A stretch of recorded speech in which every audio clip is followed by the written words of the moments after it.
After more than 4 days in flight getting out to the moon, Apollo 11 was ready for the moon landing. The little spaceship that it carried that was to land on the moon had never, of course, been tested in the weightless environment. Nobody knew whether it was going to work.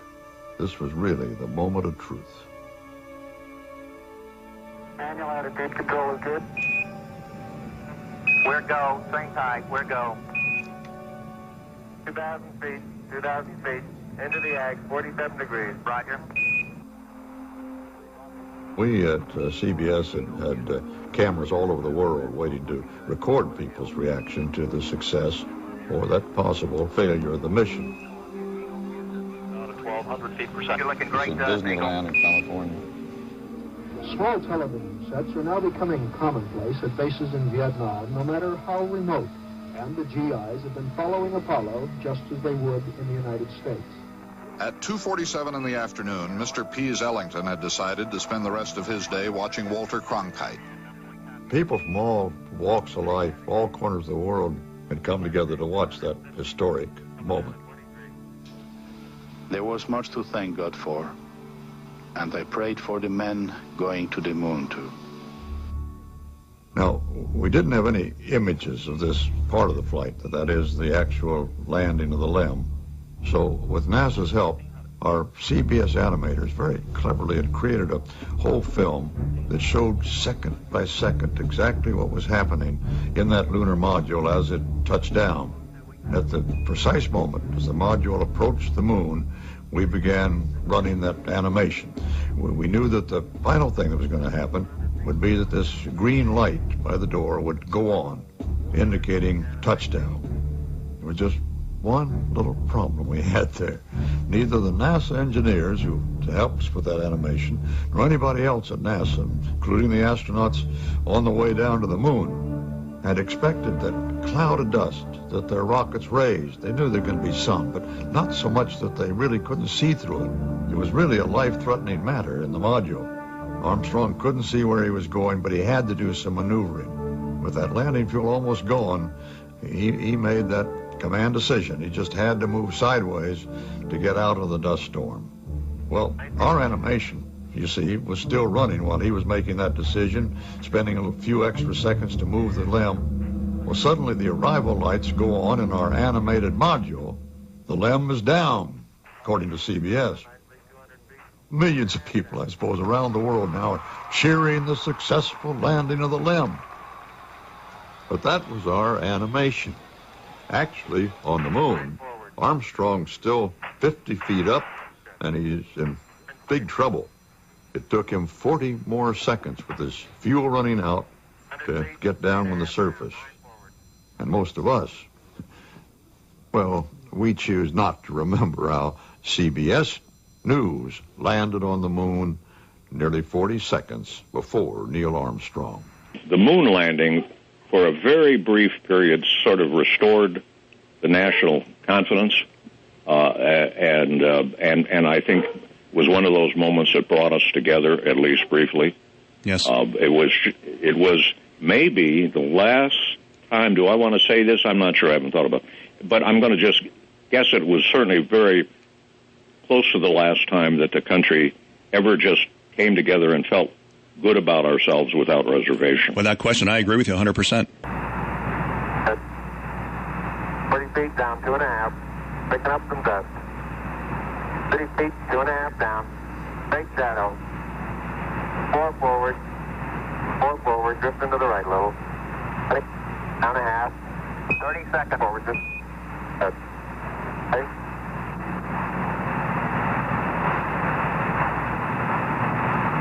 Contact light. Okay, engine stop. ACA at a descent. Mode control both auto, descent engine command override off. Engine arm on. We're home. 413 is in. Man on the moon. We copy you down, Eagle. Houston, Oh, jeez. Tranquility Base here. The Eagle has landed. Roger, Tranquility. We copy you on the ground. You got a bunch of guys about to turn blue. We're breathing again. Thanks a lot. Ooh. Oh, boy. Thank you. You're looking good here. It was probably the second time that Cronkite got teary-eyed on the air, and probably the last time he got teary-eyed on the air. If you don't count the day he left. Oh, that's true. Yes, he did. Yes, he did get choked up the day he left. Yes, that is true. Yes. Yes, that's right. The Kennedy assassination. Right, that was the first. Was, of course, the other thing. And he really was every man. But I remember when they were trying to choose a successor, they said that they were looking for somebody who would be the kind of a fellow you'd want to sit down next to on a bar. Well, they certainly missed that one. And share a beer. I'm not sure that he was ever quite that guy next door. I don't think so. He was Uncle Walter. The only time that I ever really got to substitute, there were two times. One was in Apollo 13, which was the mission where the spacecraft had an explosion on board. Yes. A few times later. And that was very long and nonstop coverage coming back. And Walter did have to go to bed during that. And every night during the Apollo 11 flight, I was on, as I recall, from like about 1 in the morning till 4 in the morning. But, you know, he was, except for those 3 hours, he was just nonstop. Amazing. Amazing. It was amazing the stamina he had and the ability he had. You should have seen the research books he had. He really did prepare. There was nothing accidental about when he went on the air. And, of course, young journalists all think they can wing it. Yes. And they wonder why they're not noticed compared to someone like Walter Cronkite or in another genre, someone like Jay Leno. The reason why I wanted to get in this business was because of Cronkite. He was the reason that I wanted to get in this business. He was a magnificent person. We've never really had an anchorman that had quite that standing or role.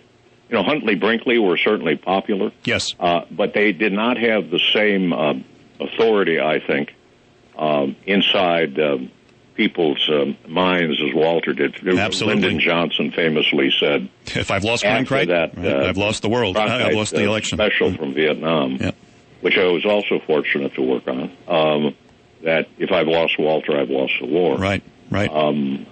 Now, I don't think that's quite, that's wonderful. Maybe not quite true, but it's close enough.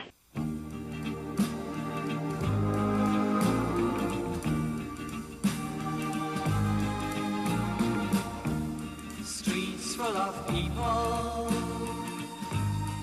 all alone. Roads full of houses, never home. Church full of singing, out of tune. Everyone's gone to the moon. Eyes full of sorrow, never wet. Hands full of money, all in debt. Sun coming out in the middle of June. Everyone's gone to the moon. Long time ago, life had begun.